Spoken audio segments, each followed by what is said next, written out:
Hi, everyone. Welcome to the first Pinniped community meeting of 2022. Today's date is February 3rd, and we are excited to come back with our community meetings. If you're watching this from home and you would like to join us live, we do meet every first and third Thursday of the month at 9 a.m. Pacific time. You can join our Google group to get updates on the project and invites to the community meetings. And if you have anything you want to discuss with the team during these meetings, please add that down in the agenda within the discussion topics section. If you're unable to attend and you still want to reach out to us for any reason at all, you can find us on the Kubernetes Slack workspace within the Pinniped channel, or you can find us on Twitter within Project Pinniped. At any point in which you're interacting with us, with the community, in these meetings, we ask that you do please read and abide by our code of conduct. Now, if you are using Pinniped, we want to know more about how you're using it, and we want to add you to our adopters page. So please add a comment to "Are you using Pinniped?" in this GitHub discussion link right here, and just give us a little bit more details about how you're using Pinniped. Add your logo if you wish to be added to the adopters page, and that way we can understand more about how folks are using it and share it with the community. For those that are attending, please add your name and any company or organization that you are representing.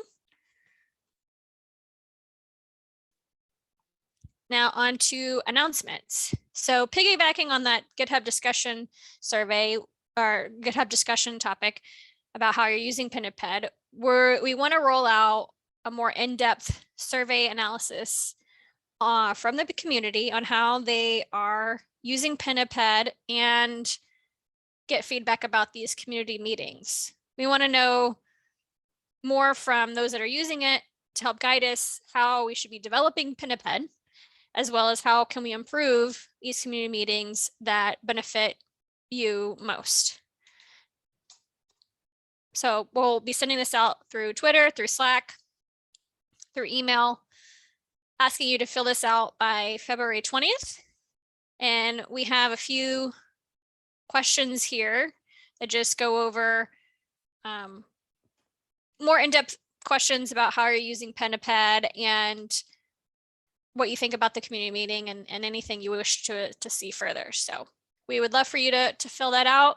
If you have any questions about that, please find us on Slack or Twitter.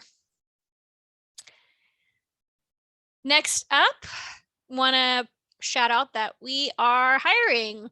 We are looking for a staff engineer for Pinniped. So please go check out this role if you're interested. You can talk to us on Slack about it, on Twitter as well. And we hope that you apply, and we'd love to talk to you. All right, next up, we have the release of O.13.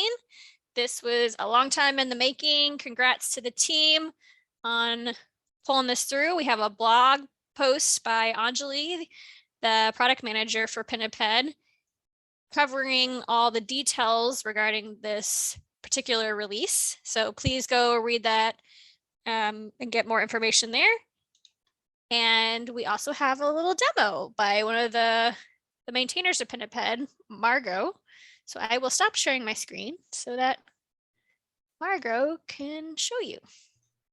Yeah, so a lot of the main themes of this release are not super easily demoable because it's mostly, tightening security posture.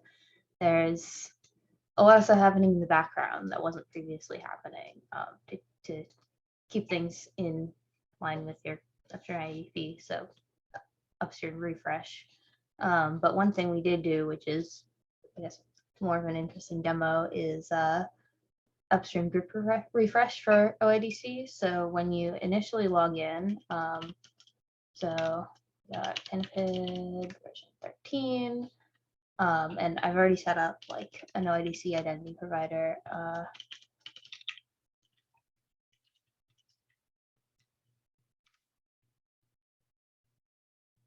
So we've got that set up. I can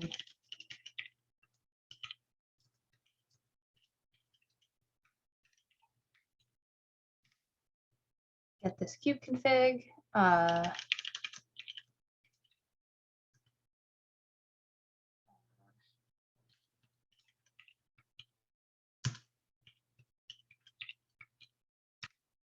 So this is gonna prompt me to log in. I already had a session, so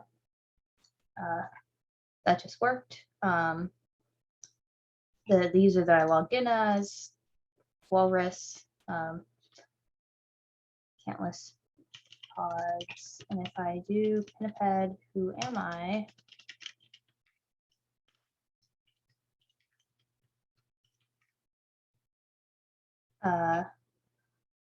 Let's see which groups I belong to and my username. But I can go into the admin console. So this is like an incognito window. Add myself to another group. And then I actually have to wait 5 minutes because that's how long it takes for the refresh to happen. So I'll start a timer and we can come back to that. Yes, in the meantime, maybe we can kind of talk through what the release is doing. So Yeah, if you want to go into more details overall about this particular release. yeah, so upstream refresh. So previously, the Pinniped supervisor would log you in at the beginning of the day, and then throughout the day, it would log you in with your upstream identity provider, your OIDC or Active Directory or LDAP identity provider at the beginning of the day, and it wouldn't check back. So, if someone moved teams or quit or anything else in the middle of the day, they would still have the rest of that day's session. It would still be valid. And so this new release allows Pinniped to check back in with the IDP. The refresh tokens for OIDC and a couple of different tricks for LDAP and Active Directory. So checks whether the user still exists and whether their tokens are still valid, whether their groups have changed, and all that fun stuff. Also in the release is some stuff that Mo worked on with TLS hardening. I don't know if you want to go over that, Mo. Sure. I'm trying to remember. Is this our first community meeting of the year? Mm-hmm. Okay. I was trying because it's been a while, so I was trying to remember what have we already talked about. So yeah, so it's okay. So yeah, so this is the first time we're talking about the 0.13 release, basically. So everything in there. Yeah. So previously, if you were running security scans against like the Pinniped supervisor, which is supposed to be component exposed broadly, maybe even on the public internet, they would fail because it'd be like, oh, you support triple DES, which is like terrible. Don't do that. And I've even spoken to the Go security team on this, and their viewpoint is that the only time that it would ever be used is if the client could not do anything better. And I was like, yeah, I understand that. And if a client can't do anything better, I just don't want to talk to that client. It's the way I want the system to behave by default. That's not how Go behaves by default. It favors compatibility over strictness there. So, but in this release, the Pinniped supervisor basically no longer supports any insecure TLS configurations. So what that means is you have to have a relatively um, modern is the wrong word, but something within the last decade supported set of ciphers. That means that they support things like forward secrecy and other things that are sort of considered the industry standard of TLS. So, TLS 1.2 as a minimum, TLS 1.3 is preferred. We do relax this configuration when integrating with LDAP providers because we test against Active Directory 2012 because that's still supported by Microsoft, and they don't support nearly as good of a set of ciphers. They support a slightly less good set of ciphers. So we automatically kind of just downgrade that connection because we just expect LDAP to be older. So if you run Pinniped against a scan today, it's going to pass with flying colors. The only thing it doesn't support is STS, HSTS. So we don't set a strict transfer security header. We may add such capability in the future. We don't do that today. Let's see. The future looking bit of this is we did this work first because we wanted to sort of really get all the TLS client and server side configuration of our components sort of corralled into one, a small set of entry points within our code base. And so now we're in a really good place to do like a FIP support to make sure that when we work on the variation of Pinniped that will be compiled by the Go FIPS compiler, that everything works as expected and we're constraining things correctly. So that kind of covers the TLS a bit. I think Margo, you already covered upstream refresh and all the semantics there. Probably the biggest ask there is make sure you very carefully read the release notes and the new documentation for your identity providers. It is technically not backwards compatible in the strictest sense, in the sense that previously you just blindly updated basically any Pinniped release after 0.5 and up. Nothing really bad was going to happen. In this one, you could get into a situation where users are going to have a bad experience. So just something to be aware of. Those notes carefully.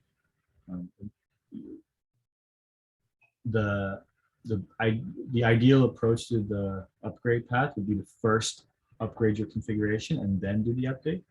And that's the desired approach, and that's totally practical and possible. You can enhance all the configuration into the perfect state and then do the upgrade. But yeah, the release notes talk about this in some pretty specific and painful detail, along with updated documentation on every single provider. I'm trying to think of anything else that comes to mind.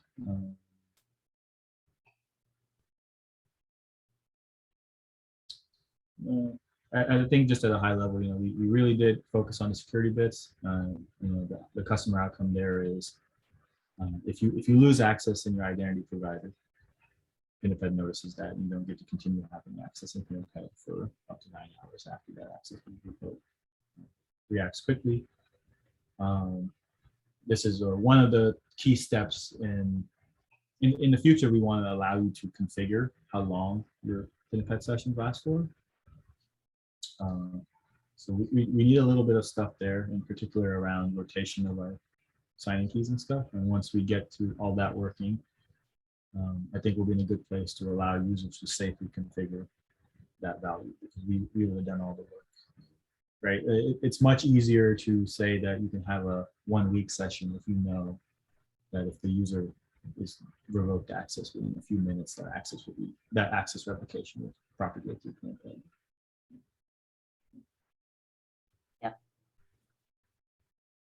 Thanks for the summary. My timer just went off, so if we run this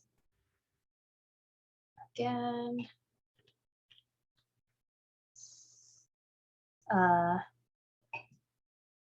and give myself RBAC permissions, but you can see that 5 minutes ago when I ran this, I had these two groups, as in the group everyone and the group system authenticated. And this time, without logging in again or anything, it's just the usual refresh flow. I was able to have the changing groups reflected into my Kubernetes groups. Yeah. Yay, no logging. And along with that, if I had been deactivated or something, I would not have been able to log in that second time after 5 minutes. I would have been prompted to log in again instead of having that nice seamless addition of the groups. Cool. Thanks, Margot. And thanks, Mo, for summarizing this big release. Let me share my screen again.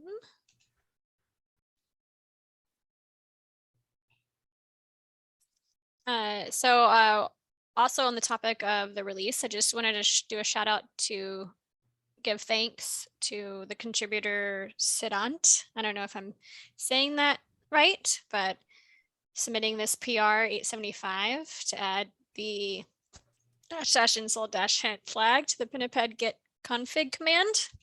Thank you very much for your contribution and helping make Pinniped a greater tool for all. Next up, we As have an aside, you can tell we took a long time to do this release because he did that work during Hacktoberfest, basically. So that tells you how long ago that work landed and how long it took. So we're gonna work on having shorter releases, hopefully. yes. And on that note, let's take a look at the project roadmap. Okay, so either one of you want to go over? I know Anjali said she updated it. Did the PR go through, or she just created the PR? Which PR? Oh, she didn't. She wasn't a PR. She just updated it. Yeah, she Anjali just edits the doc live and just stresses my internal my internal way of using it so much. Like, stop committing to main. But it's fine. At least it's just a doc file. Particularly with Markdown, I couldn't do it, but works for her. But yeah, so the sort of what I demoed was OIDC upstream group information refresh. It's technically a bit of a harder problem in LDAP, and because of that, we delayed that until after this release to get it out the door. But first thing on this roadmap is allowing that same behavior of checking back in with the upstream identity provider and seeing which new groups are added or removed throughout the day for LDAP and Active Directory. And then, yeah, we've got some documentation changes, some of the stuff that with FIPS compliance, I think Mo mentioned that when talking about the TLS stuff. Multiple IDPs is something we are currently trying to plan out. So that would be currently, you can say, this is my OIDC identity provider, and you can only have one. So if you wanted slightly different identity providers, say you wanted your CI bots in Active Directory, you had some service accounts, but you were using Pinniped, and then you also had some users in OIDC. That would be hard to do today because the supervisor only supports one IDP. And so we're trying to figure out, trying to scope that problem and break it down into stories. audit logging, support for integrating with UI/dashboards. So that's currently Pinniped is really a CLI-based tool, but in the future we'd like to support dashboards that plug into Kubernetes and make that experience easier. It would be, for some examples of the work that would need to be done. LDAP doesn't have any UI right now. You can only type it into the command line, so we need to create a login page for that.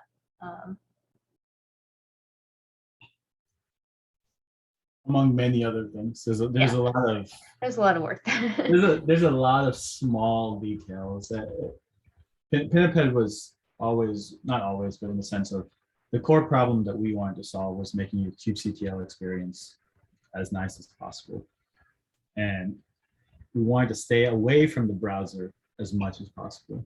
Right? So that what that effectively means is we have effectively no UI surface in the browser, and we have no support for a client that isn't the Pinniped CLI effectively. And the Pinniped CLI, because it's written by us, encapsulates an incredible mountain of complexity and hides it on purpose. And once you move into a browser-based approach, things get a lot harder because the browser constrains what you can do significantly. It has a very different security model, and just in general, isn't in your control as much as a full. So it all seems technically possible. It's going to be a large set of work. I'm excited for this set of work because I think dashboards and things of that nature is actually how a lot of people want to interface with Kubernetes, especially when they're just getting started. kubectl and stuff is great once you're like an expert, but like when you start out, you're like, I don't know what to do with this thing. It's so big, and you can do anything that you basically want, but it doesn't help you get started. So to expert level tool effectively. So I'm excited for that kind of work. It'll be a lot of fun.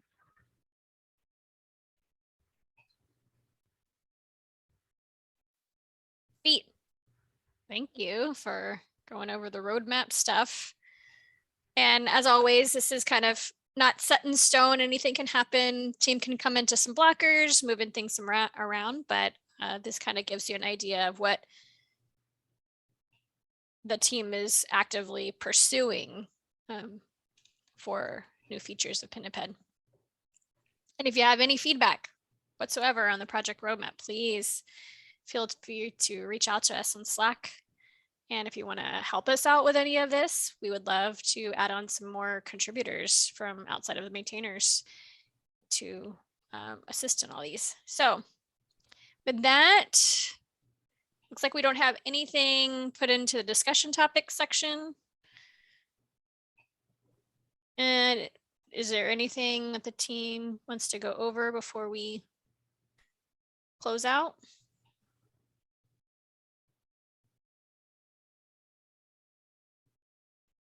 I don't have anything else.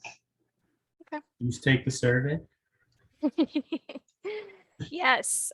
So with that, thanks for watching from home. We hope that you come and join us for the next Pinniped community meeting, which is going to be the third Thursday of February. And again, we meet at 9 a.m. Pacific time. But in the meantime, we hope that you check out that feedback survey, fill it out, let us know what you think about the tool, what you think about these community meetings, what is it that you would like to see in the future.